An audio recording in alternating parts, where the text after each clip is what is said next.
अस्सलाम वालेकुम friends, welcome back to my channel. 10th class की बायोलॉजी का चैप्टर नंबर 1 स्टडी कर रहे हैं हम, जो कि है ह्यूमन डाइजेस्टिव सिस्टम के बारे में। ठीक है, हमने प्रीवियस लेक्चर्स के अंदर स्टडी किया कि किस तरह जो भी फूड हम खा रहे हैं वो हम अपने माउथ के थ्रू च्यू करते हुए उसको अपने स्टमक तक लेके आते हैं, और स्टमक क्या करता है, उसको 3 से 4 घंटे अपने अंदर रखता है। उसके अंदर डिफरेंट तरह के प्रोसेसेस होते हैं। ठीक है, आज हम पढ़ेंगे हमारी स्मॉल इंटेस्टाइन के बारे में और लार्ज इंटेस्टाइन के बारे में, कि स्टमक के बाद जो फूड है वो स्मॉल इंटेस्टाइन और लार्ज इंटेस्टाइन में जाती है, और वहाँ पे कौन कौन से प्रोसेसेस होते हैं। ठीक है, अगर हम सबसे पहले डिस्कस करें स्मॉल इंटेस्टाइन को,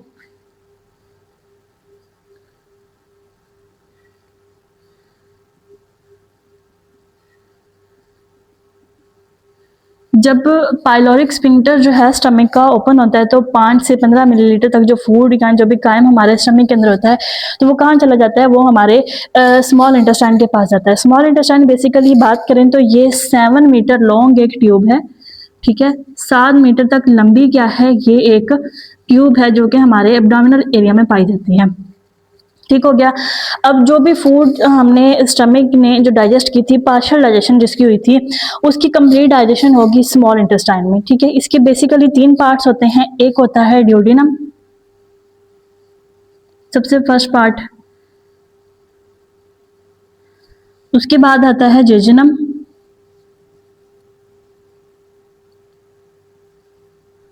और लास्ट हमारे पास आता है इलियम। ठीक हो गया। तो अगर यहाँ से हम डायग्राम में देखें तो ये हमारी क्या है, ये सारी ओरल कैविटी है। ठीक है, ये नेजल कैविटी है, ये ओरल कैविटी है, और ये हमारे क्या है, ये सलाइवरी ग्लैंड है। यहाँ से हमने फूड कोई भी खाई और वो हमारे कहाँ पे आ गई, वो एसोफेगस में से होती हुई हमारे स्टमक के अंदर आ गई। ठीक है, स्टमक के अंदर जो है वो चर्निंग का प्रोसेस हुआ, उसके अंदर जो है जितने भी वो जो पार्शियल डाइजेशन थी वो होगी। अब इस स्टमक से जो हमारी फूड है ये इस पोर्शन में आएगी। ठीक है, ये जो फर्स्ट पोर्शन है स्मॉल इंटेस्टाइन का, इसको हम बोल देते हैं कि ये क्या है, ड्यूडेनम।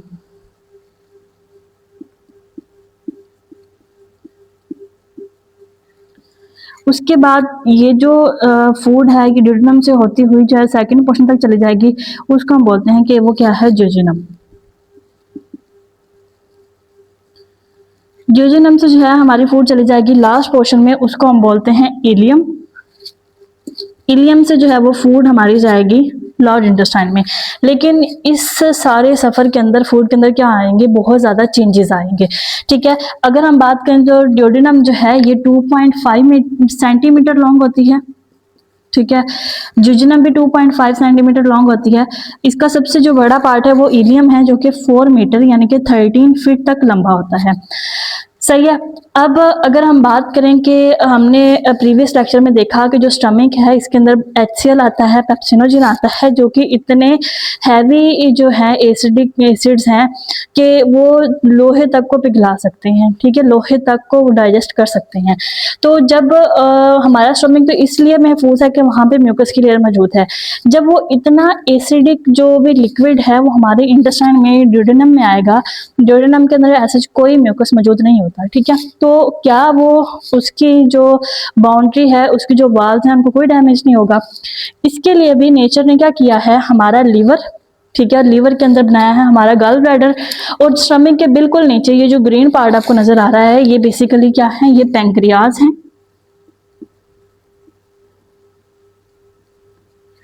पैंक्रियाज क्या करती हैं, सिक्रीशन से रिलीज करती हैं, एंजाइम भेजती हैं।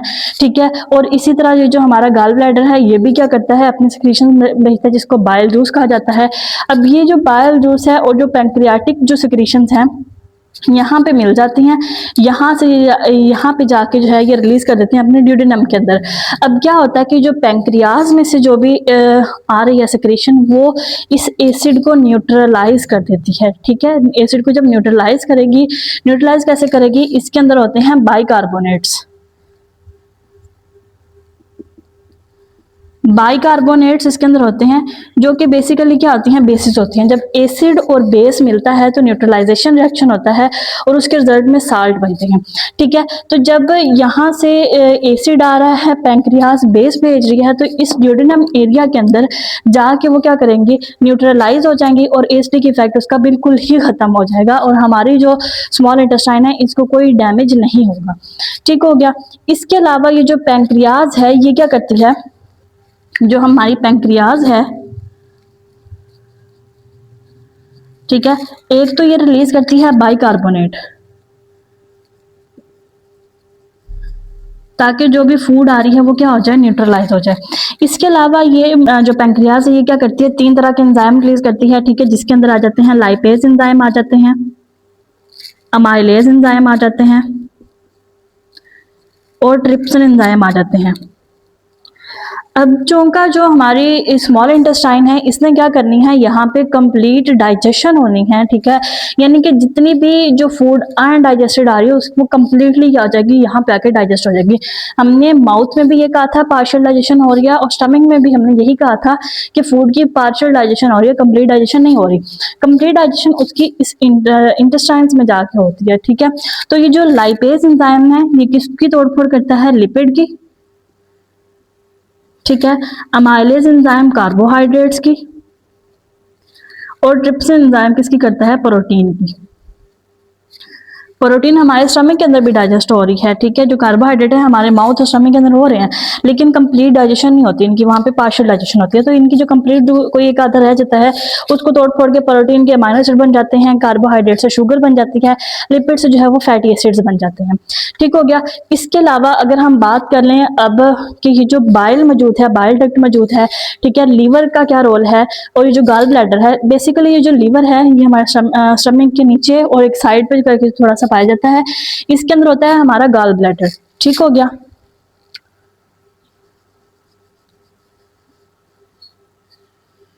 ये जो गाल ब्लैडर है ये क्या करता है, ये बाइल जूस सेक्रेट करता है। बाइल जूस के अंदर होते हैं साल्ट्स, ठीक है। अब इन साल्ट्स का क्या काम है कि इन्होंने यहाँ पे आके रिलीज हो जाना है ड्यूडेनम के अंदर, ठीक है। जब ये यहाँ पे आके रिलीज होंगे तो ये क्या करेंगे कि जितने भी फैट्स आ रहे हैं, क्योंकि फैट्स की पहले कोई डाइजेशन नहीं हुई, ना हमारे माउथ में हुई है ना हमारे स्टमक में हुई है, वो वैसे के वैसे ही जिस तरह हमने लिए तो उस तरह ही वो क्या आ रहे हैं, इस स्मॉल इंटेस्टाइन तक पहुंच गए हैं। तो ये जो साल्ट्स हैं ये तोड़ फोड़ कर देते हैं किसकी, फैट्स की, ठीक है।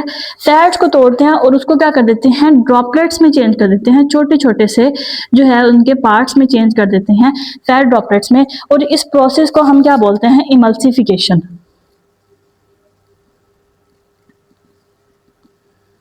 आप इसकी सिंपल से ये डेफिनेशन कर सकते हैं कि ब्रेक डाउन ऑफ फैट्स, ठीक है, इज नॉन एज एमल्सिफिकेशन, कि जहां पे भी फैट्स की ब्रेक डाउन हो रही है उसको हम क्या बोलेंगे, एमल्सिफिकेशन। और ये किसके थ्रू होती है, ये लीवर से आने वाली जो बाइल जूस है उसके थ्रू होती है, ठीक हो गया। इसके अलावा लीवर से जो बाइल जूस आ रहा है ये सिर्फ साल्ट्स को नहीं लेके आ रहा, ये जो लीवर का जितने भी, लीवर के अंदर बेसिकली क्या होता है कि जो हमारे रेड ब्लड सेल हैं वो न्यू बन रहे होते हैं और जो पुराने डेड होते हैं वो लीवर के पास आ जाते हैं ताकि उनको बॉडी से निकाला जाए। लीवर क्या करता है कि वो एक तो ये साल्ट भेज रहा है, ठीक है, दूसरा वो जो अपना उसका जो वेस्ट मटेरियल है वो भी इसी बाइल जूस के थ्रू इसके पास, स्मॉल इंटेस्टाइन के पास भेज रहा है कि आपने फूड तो डाइजेस्ट करके फूड के वेस्ट तो रिमूव करने ही करने हैं, तो आप एक काम करो कि जो मेरा वेस्ट मटेरियल है, जो मेरे पास रेड ब्लड सेल एक्स्ट्रा पड़े हैं उनको भी क्या करो, अपने फूड के अंदर शामिल कर लो, और वो जो यूजलेस हैं बिल्कुल उनको अपने आपके फूड के अंदर भी यूजलेस मटेरियल मौजूद है उनके साथ मिक्स करके उसको क्या कर दो, बॉडी से रिमूव कर दो, ठीक हो गया। ये मैकेनिज्म होता है इसका बेसिकली।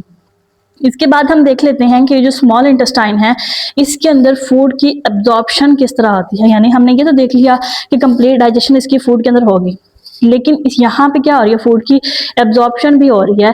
जो फूड से जो एसेंशियल न्यूट्रिएंट्स होते हैं वो क्या किए जाते हैं, वो कैपिलरीज के पास भेज दिए जाते हैं। बेसिकली ये अगर हम सपोज करेंगे ये हमारी स्मॉल इंटेस्टाइन है एक, ठीक है, तो यहाँ पे क्या होती हैं, छोटी छोटी सी विलाई मौजूद होती हैं। इन विलाई के अंदर क्या होती हैं, छोटी छोटी सी कैपिलरीज, ब्लड वेसल्स जो है इसके अंदर मौजूद होती हैं, और यहाँ पे भी।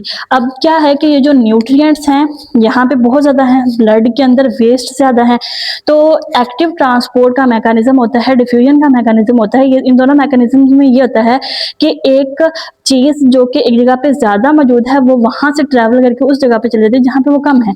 यानी कि वेस्ट जो है वो हमारे ब्लड में ज़्यादा है तो वो किस में आ जाएंगे, वो हमारी हमारी इंटेस्टाइन में आ जाएंगे, और हमारे इंटेस्टाइन में न्यूट्रिएंट्स ज़्यादा है तो वो क्या करेगी, न्यूट्रिएंट्स को भेज देगी हमारे ब्लड के पास, ठीक हो गया। इस तरह वो जो ब्लड है वो न्यूट्रिएंट्स पूरी बॉडी के अंदर भेज देगा। अगर हम इसको एक्सप्लेनेशन में देख लें एब्जॉर्प्शन ऑफ फूड को, स्मॉल इंटेस्टाइन के अंदर फूड की एक दफ़ा कंप्लीट जब डाइजेशन हो जाती है तो उसको क्या कर लिया जाता है, हमारे ब्लड स्ट्रीम के अंदर या जितना भी जो लिम्फ है हमारा उसके अंदर उसको एब्जॉर्ब कर लिया जाता है। ठीक है, हमने देखा था कि जो स्मॉल इंटेस्टाइन है उसके अंदर जो कार्बोहाइड्रेट थे वो चेंज हो गए थे शुगर्स के अंदर। ठीक है, और जितने भी प्रोटीन थे उससे अमाइनो एसिड बन गया था, और जितना भी हमारा जो लिपिड और फैट था उससे क्या बन गया था, फैटी एसिड बन गए थे। फैटी एसिड प्लस ग्लिसरॉल बन जाता है।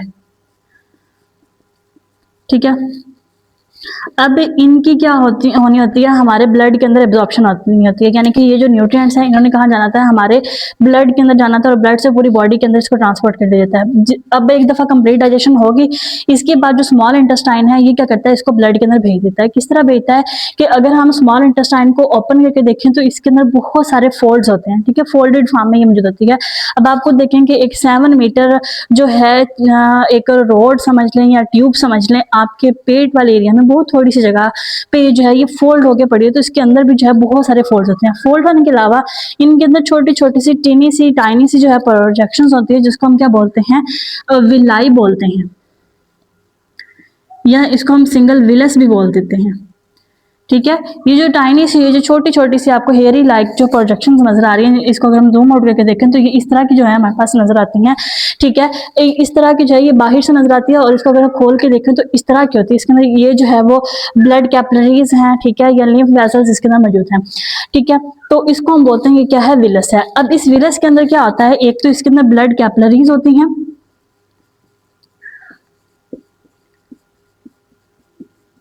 ब्लड कैपिलरीज भी आप जो है जानते हैं कि जब हमारी आर्टरीज और वेन्स टूट के छोटी छोटी सी जो आप ट्यूब्स में डिवाइड होती है उसको हम कैपिलरीज बोलते हैं। ये सिंगल सेल होती है, यानी कि बहुत ही बारीक होती हैं, और इसके थ्रू बॉडी के अंदर मटेरियल का एक्सचेंज बहुत इजीली हो जाता है। लंग्स के अंदर भी होती है, यहाँ पे ऑक्सीजन की जो है एक्सचेंज होता है, हम इसको रेस्पिरेशन में देखेंगे, और ये हमारे इंटेस्टाइन में भी होता है। यहाँ पे ये क्या करते हैं कि ये अपने जो जितने भी एसेंशियल न्यूट्रिएंट्स होते हैं ये इसके अंदर चले जाते हैं। ठीक हो गया, तो इसके अलावा जो हमारी विलस है इसके अंदर एक और भी मौजूद होती है जिसको हम बोलते हैं लिम्फ वेसल मौजूद होती है, जिसको यहाँ पे नाम दिया गया है लैक्टील का। ठीक है, ये जो आपको यहाँ पे ग्रीन कलर में नजर आ रही है ये बेसिकली क्या है, ये लैक्टील है, यानी कि लिम्फ वेसल है, और ये रेड और ब्लू कलर में आपको क्या नजर आ रही हैं, ये कैपिलरीज हैं। अब बेसिकली लिम्फ क्या होता है, लिम्फ हमारी बॉडी में ब्लड के अलावा जो फ्लूइड मौजूद है उसको हम बोलते हैं लिम्फ, यानी कि क्लियर फ्लूइड जो मौजूद है।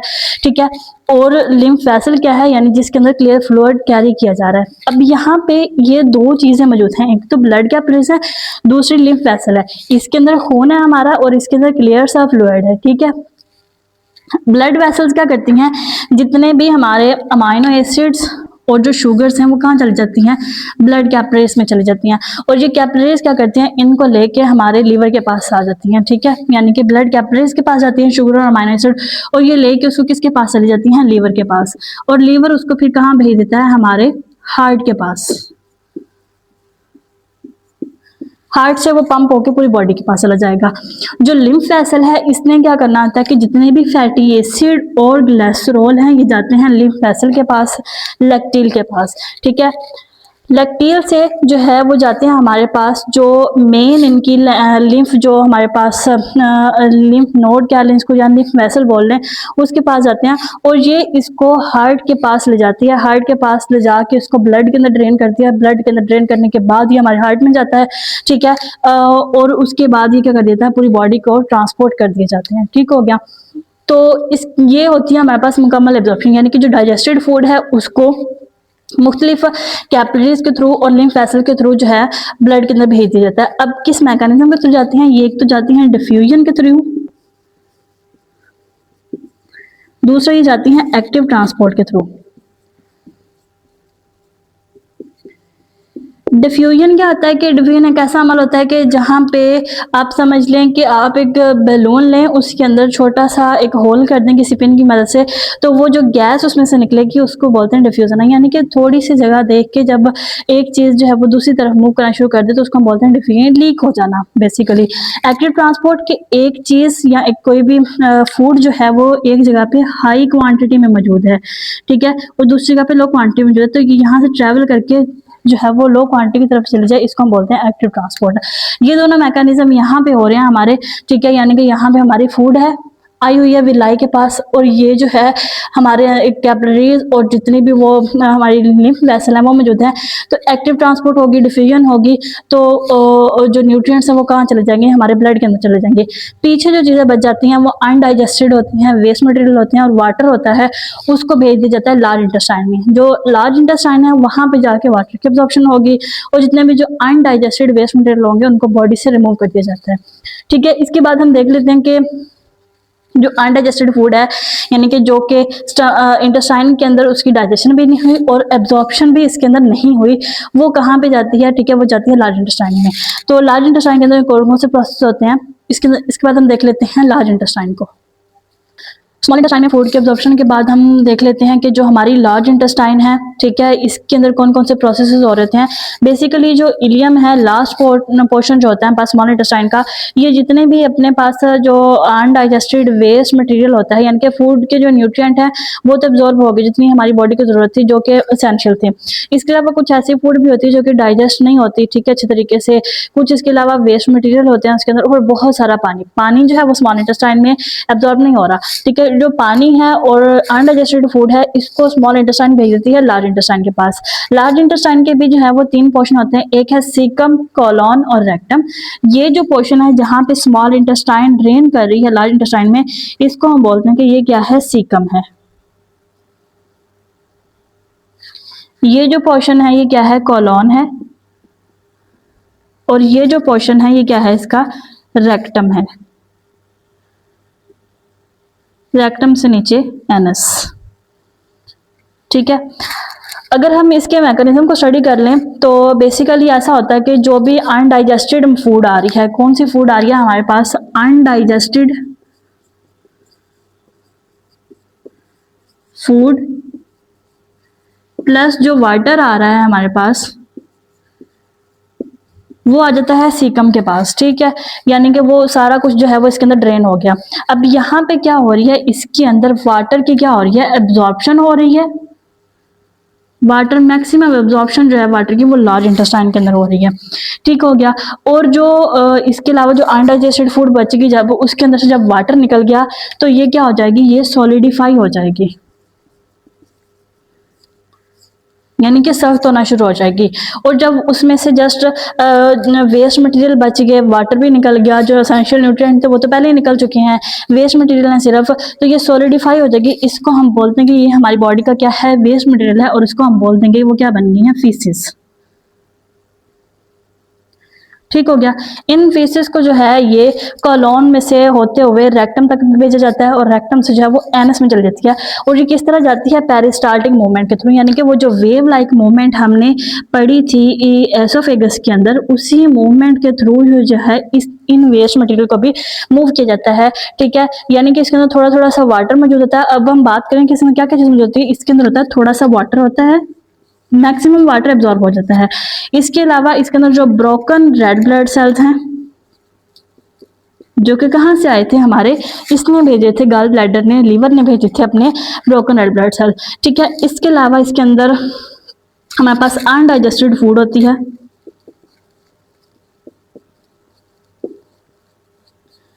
अनडाइजेस्टेड फूड के अलावा ये जितनी भी हमारी एलिमेंट्री कैनाल है, इसके क्या होते हैं, डेड सेल होते हैं। जितने भी सेल जो हैं वो डेड हो गए हैं, वो भी इसी के अंदर आ जाते हैं,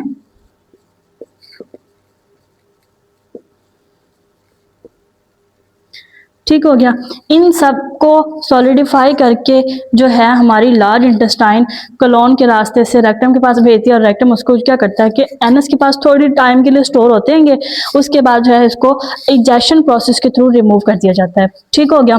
तो ये था हमारा आज का टॉपिक जिसके अंदर हमने स्टडी किया कि स्टमिंग के बाद जो फूड है वो स्मॉल इंटेस्टाइन में आई, वहाँ पे उसकी प्रोसेसिंग हुई, उसके अंदर जो है वो एब्जॉर्प्शन हुई न्यूट्रिएंट्स की, ठीक है, डिफ्यूजन के थ्रू, एक्टिव ट्रांसपोर्ट के थ्रू, और फिर उसको भेज दिया गया पेरिस्टाल्टिक मूवमेंट के थ्रू किसके पास, हमारी लार्ज इंटेस्टाइन के पास। ठीक है, लार्ज इंटेस्टाइन में से जो है फूड होती हुई सॉलिडिफाई होगी, जो वाटर था बेसिकली इसका काम ये होता है कि इसने वाटर को अब्जॉर्ब करना है और फीसिस को बना के रिमूव कर देना है। ठीक है, फीसिस को बनाया सॉलिड जो वेस्ट मटेरियल है और उसको क्या कर दिया, रिमूव कर दिया। इसके बाद हम जो है नेक्स्ट लेक्चर में ये जो लीवर है इसका डिटेल में रोल देखेंगे कि हमारी जो डाइजेस्टिव सिस्टम है इसके अंदर क्या रोल है, और इसके अलावा लीवर जो है हमारी बॉडी के अंदर क्या काम कर रहा है। ठीक है, तो तब तक के लिए stay connected. Thank you and Allah हाफिज़।